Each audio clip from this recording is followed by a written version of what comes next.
All right, guys, I want to shift gears now because this fantasy sports website scandal keeps getting bigger and bigger. And now FanDuel just moments ago saying that it's going to ban its employees from playing on any sites. The New York Attorney General has also launched an inquiry into these sites. The CEO of DraftKings actually spoke with Maria Bartiromo earlier this morning. Let's take a listen. We are completely committed to creating an open and transparent environment. Having the trust of our customers that the game is fair is everything to us. And we have done everything, I think, to investigate this incident and have very clearly found through evidence that we pulled, records of when data was sent to this employee, that there was absolutely no wrongdoing.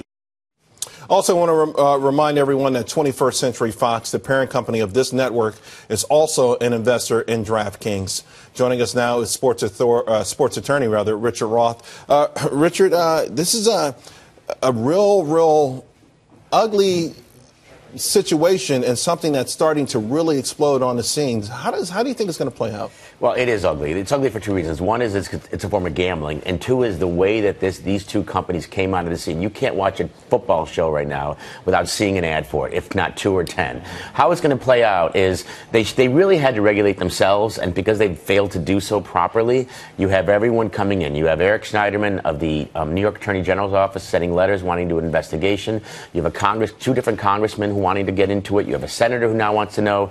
This is a form of gambling, and what they're alleging essentially is that this. Well, you're an attorney, yeah, and you keep saying it's a form of gambling. The Supreme Court has said it's not.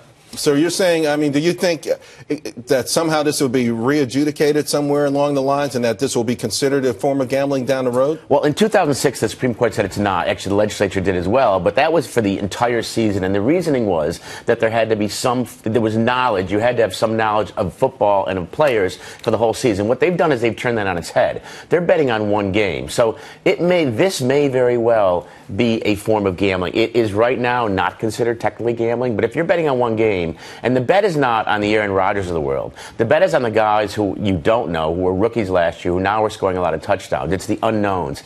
And that's where the big payoff is. That's the big payoff. And this kid made $350,000, who's an employee of DraftKings, went to FanDuel and bet. And so it is ugly. From a $25 bet. I mean, that's just unheard of how you can make $350,000 from $25. It looks like he used inside information at his own company to pick the best players, and then went over there. But now FanDuel is saying none of its employees will be allowed to play. Right, but DraftKings CEO just moments ago, about an hour and a half ago, saying on this network that did not happen and that he stands behind this employee. But we know that, by the way, there are going to be more employees probably that come out of the woodwork. Well, what they really have to do is they have to that's exactly what they have to do. To come on the air and say we're not allowing any employees to bet, period. Because if they don't control themselves, the legislature is going to come in and it's going to get worse. Do you see this existing a couple of years from now, this entity? And if it does, will it look the same, or will it have a lot more restrictions? It could look the same. If they are successful controlling themselves, coming out like they just did, saying that we're going to not allow any employees to bet, then they can get over this hump. But it's going to be betted a whole lot differently. A whole lot differently. And a lot of skeptical eyes. I don't know if the money's going to come in now. If you believe that there's some inside information, then why would I bet? It'll come in. People love sports and they love gambling. It'll come in. All right, Richard, thanks a lot. Thanks,